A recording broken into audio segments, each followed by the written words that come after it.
Desde los albores de la humanidad, la guerra ha sido una constante. No solo como un choque de espadas o rugido de ejércitos, sino como una fuerza sagrada, caótica y eterna. Antes de entrar en combate, los guerreros afilaban sus armas, pero también alzaban la mirada al cielo. Pedían fuerza, coraje y victoria a los dioses. Porque en tiempos antiguos, la guerra no era solo humana, era un reflejo de batallas míticas, libradas entre dioses, demonios, titanes y espíritus ancestrales. Prepárate para adentrarte en el campo de batalla. Da la bienvenida a los dioses de la guerra.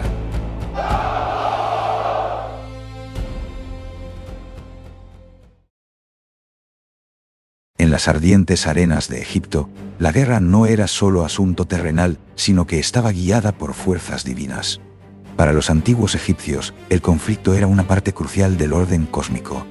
Según su mitología, el faraón era el protector del pueblo y debía enfrentarse al caos para que éste prosperase. En este vasto panteón de dioses, encontramos múltiples dioses asociados a la guerra, como Anhur, el dios cazador, que era la personificación de la estrategia en el campo de batalla. Seth, como la visión del lado oscuro de la guerra y el conflicto. Onith, vinculada con la guerra en la creación del mundo. Sin embargo, de entre todos estos dioses que podrían encarnar la fuerza militar y el poder destructivo destacan el noble Horus, el poderoso Montu y la temible Sekhmet. Acompáñanos a conocer quiénes eran y por qué se consideran los principales dioses de la guerra del antiguo Egipto. Empezamos nuestro viaje por los dioses de la guerra con Horus, una de las deidades más veneradas y antiguas de Egipto. Aunque hoy lo asociamos con la realeza y la protección, su camino hacia la divinidad suprema estuvo marcado por una guerra épica que definió el destino del reino. La historia de Horus no es solo de combate, sino de legitimidad, venganza y la restauración del orden.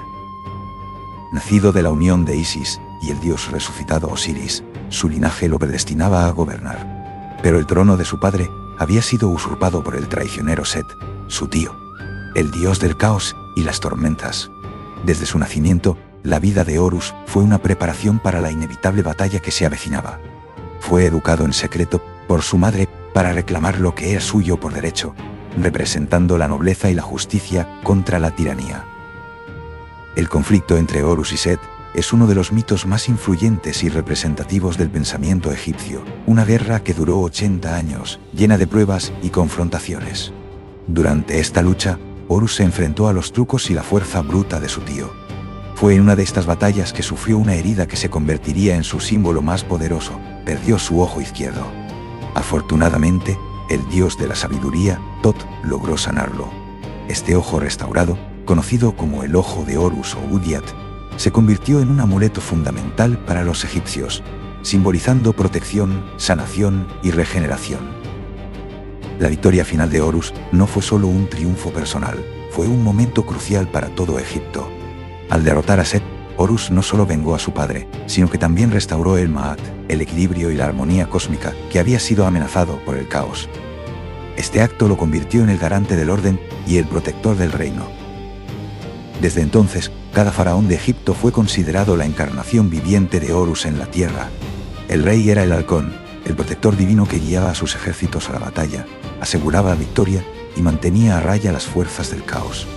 Horus es la guerra con propósito, la que se libra para defender la justicia, la legitimidad de un linaje y la seguridad de un reino. Si Horus es la guerra con propósito, Montu es la guerra en su forma más pura y feroz. Su nombre no resuena tanto como el de otros dioses, pero su influencia fue inmensa, especialmente en una de las eras más cruciales para Egipto, la del Imperio Medio. Montu, el dios de la guerra, personificaba la fuerza implacable y la furia en el combate, sirviendo de inspiración para los faraones que buscaban la conquista. Originalmente, fue un dios solar, pero su papel evolucionó para reflejar el poderío militar de la ciudad de Tebas. Su animal principal era el toro salvaje, un símbolo de ferocidad y virilidad en la batalla. A menudo, se le representaba con una cabeza de toro, enfatizando su conexión con la fuerza bruta y la capacidad de dominar a los enemigos con poder puro. Durante el Imperio Medio, el culto a Montu alcanzó su máxima expresión. Faraones de la dinastía XII, como Montuhotep, que significa Montu está satisfecho, le daban una importancia crucial para legitimar sus ambiciones militares y unificar Egipto.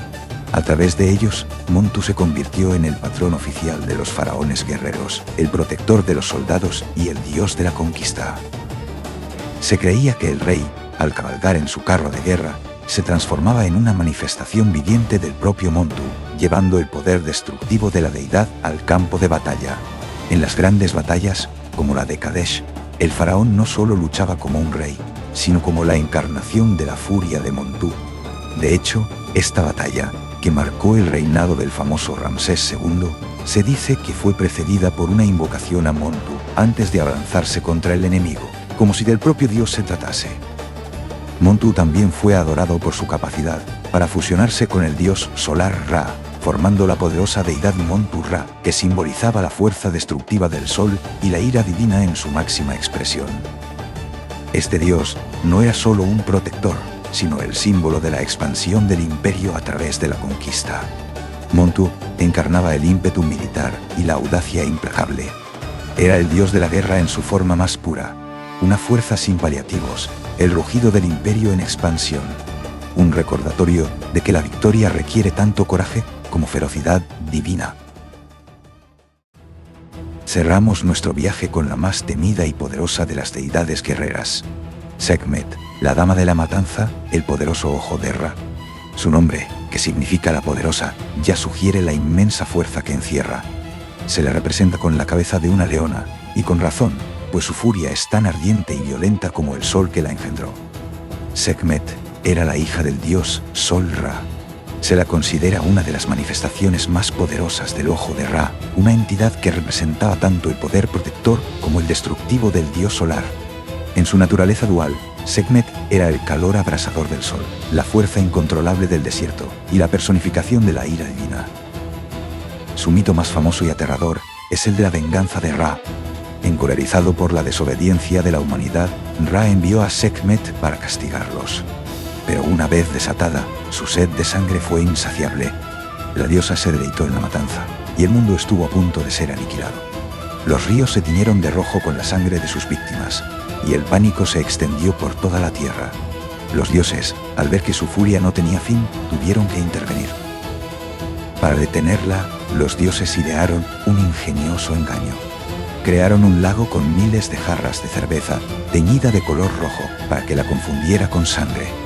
Sekhmet, embriagada por la bebida, finalmente se calmó y se durmió, salvando a la humanidad de la aniquilación. Paradójicamente, a pesar de su naturaleza destructiva, Sekhmet también era la diosa de la curación y la medicina. Sus sacerdotes eran los médicos más hábiles de Egipto, pues se creía que si ella podía causar las plagas y enfermedades, también era la única que podía curarlas. En el campo de batalla, Sekhmet no era una estratega, sino la ira divina personificada, una fuerza implacable y destructora que aplastaba a los enemigos del faraón. Con ella, la guerra no era solo una cuestión de valor o conquista, sino de venganza divina y castigo inevitable. Hemos viajado por las arenas de Egipto para descubrir a Horus, a Montu y a Sekhmet. Y ahora te pregunto a ti, ¿qué te parece más fascinante de estos dioses? ¿El poder de la guerra como una fuerza para el orden o como una manifestación de la venganza divina? Déjanos tu opinión en los comentarios. Si te ha gustado este viaje, no olvides darle a me gusta, suscribirte para no perderte el próximo capítulo y activar la campanita. En el siguiente capítulo, saldremos de las pirámides para adentrarnos en las verdes y misteriosas tierras de la mitología celta, donde la guerra es una danza de sangre y magia. Conoceremos a los dioses y diosas guerreras que forjaron un legado de acero y mitos. Nos vemos allí.